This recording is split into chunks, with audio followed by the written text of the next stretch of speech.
All right, welcome in everyone to another live coaching session. This time we have Chris with us, and we are going to be talking about what to do when you move up into a division, so in his case, advanced, but you're sort of at the lower level of that new level, and you need to be able to compete well and have the right mindset to work against these higher level players, because I think eventually everybody who's competitive wants to get there, right?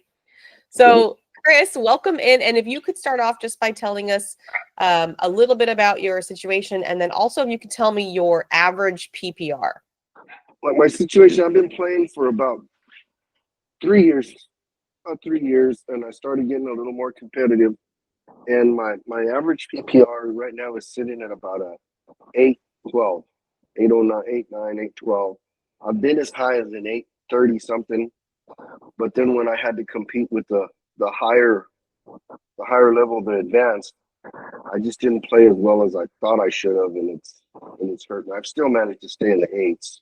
Okay, but then you mentioned that when you are playing in the advanced division, there is kind of already the pressure and the coming in and worrying about your opponent. You even mentioned before we started, there's certain people that when you walk up, man, it's going to be hard to get double digits on them. And I'm wondering, in those games, are you losing because you're playing your best and they're better, or are you losing because you're not, or are you not even playing your best and then you're losing? I'm not even close to my best. I mean, it's.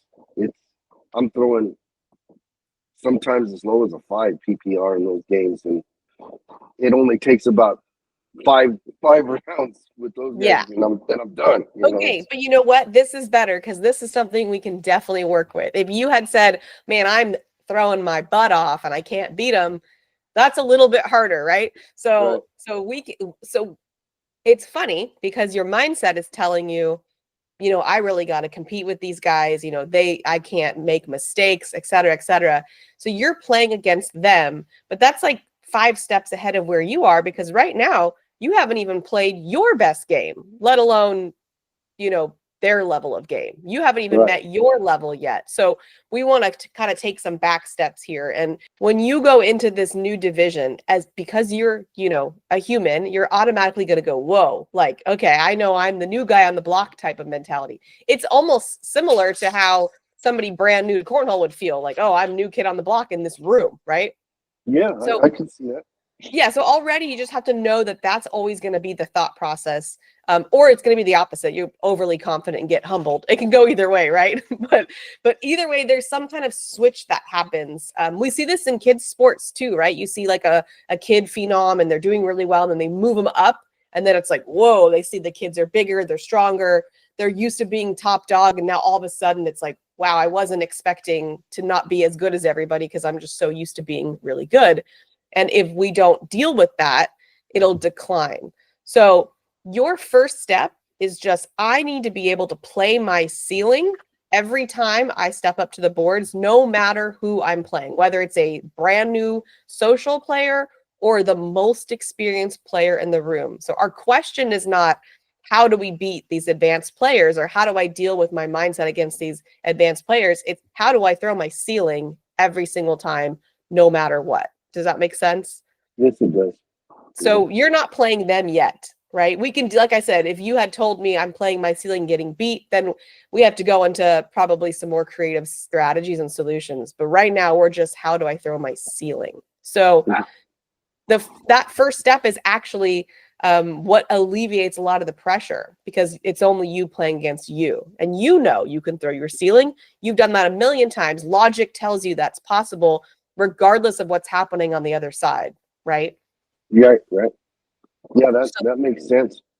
So no, there shouldn't be any mindset block against you walking up to the boards and throwing your ceiling, pretending whoever's on the other side is, I mean, it doesn't matter. It doesn't matter who's on the other side. You're just like, can I throw somewhere between an 8 and an 8.5 today? That's your goal. And that's your entire goal. It doesn't matter if you win. It doesn't matter if they throw 72 air mails. It doesn't matter if they throw an 11. None of it Right. matters. All that matters is, can I throw an 8 to an 8.5 today? That's a good way to look at it. Just try to do my ceiling no matter who I'm playing. Yeah, that is the first step, right? And then it Right. becomes, can I throw my ceiling when hundreds of people are watching me. And then it is, can I throw my ceiling when I'm playing, the most intimidating person in the room? And that bar just keeps getting pushed, right? But your Right. first challenge is, can I throw my ceiling when I'm moved up to a division that I'm not as confident or comfortable in, right? Because logic tells you they should beat you. But that's an irrelevant statement right now because we're not even worried about them beating us. We're just worried about us beating us. Okay. Right? Yeah. So is there something that comes to mind when we talk about throwing your ceiling in the advanced division or even in a pro division, like going up against the hardest people? Is there something that jumps out at you that's like, this could get in the way of me throwing my ceiling? This could be a trigger going into those games. I would just have to say the self-doubt. I put in the work. I throw almost every day. I go and I got a good facility to go throw at. Well, And let me I stop don't you know though. what it is. Self-doubt in throwing your ceiling or self-doubt in winning? It's winning. Yeah, so we're not worried about that yet. Okay. Okay. So what could get in the No, way? then I guess there would be no. I mean, if I just thought, well, don't worry about what the outcome is today. What it does, just try to throw your ceiling. I could definitely give that a shot and see. Yeah. Be a first step and try that. Okay, perfect. I've never thought about it that way. I've always thought about winning and losing. I don't want to be embarrassed by this guy, and that's so. Again, Look, that's competitive sport. Sometimes we get embarrassed. That's you entered that the minute you decided to walk into that room. So right. you have to be okay with that outcome because you can't control it. You can't control, you having an off day and all the bags are just not working and the person you're throwing against is killing it, right? You cannot control that. So worrying about it isn't helpful. That's like duh, but it's honestly it's something that could happen. It is a potential outcome. But what's also a potential outcome? You throwing your ass off. You throwing above your ceiling, right? Them throwing like garbage. Because advanced players have off games, right? Yeah, they do. So, I've seen it. I've seen some of those guys. Why don't he do like that when I play him? Well, because they're feeding off of your energy, and your energy is low confidence, right? So they're going to automatically throw better. Yeah, I agree with you on that. I think they see that one guy in particular. He said, "Oh, I'm gonna play him again." It's a walk in the park. Yeah, and especially if you're either verbally or energetically saying, "Oh man, I can barely get double digits on the guy." The minute you think or worse say that, you've given him more confidence than he could ever need to do well in that game. All right, I'll watch that too. Yeah, so you come in going, I don't really care what you do. That has nothing to do with me. I'm just trying to throw my first step is just consistently hitting my ceiling in this division. That's all I'm focusing on. I can't worry about you. I think that's a good starting point right there. Awesome. I really do. I do. I think just putting it in that mindset and trying to accomplish that one goal first. Then once I do that, then I can set another goal. But I think I got a goal now that I can strive to accomplish. And it's a domino effect, right? Because as you consistently hit that, what's going to happen is your confidence is going to increase. And then as your confidence increases, you're going to start pushing that ceiling of what is possible for you. And once again, you're still only playing you. You're always only playing you. Now, I will say probably as you get into, the pro division, things like that, you do have to kind of think about how am I going to beat this opponent, right? Because now everybody's the same level. Everybody's the best they could ever be at the game. And that, I think, changes things. But if we're talking about amateurs, even really good amateurs, I don't think we ever really have to play them very much, right? Mm-hmm.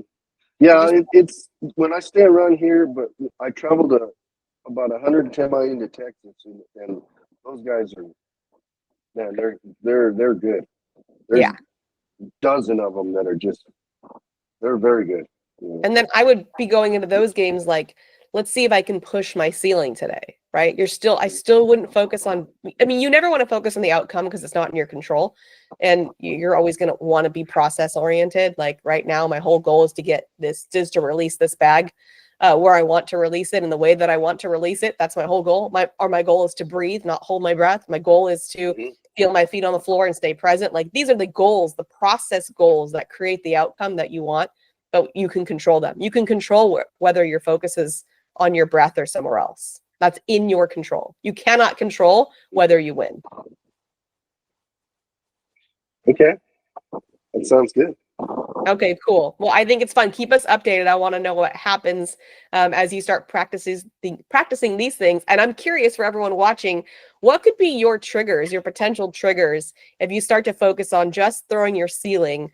Because things might come up, but I'm curious to know your thoughts in the comments. So definitely drop below and let Chris know that he's not alone in this. But thank you so much, Chris, for bringing this to the table. This is a great topic.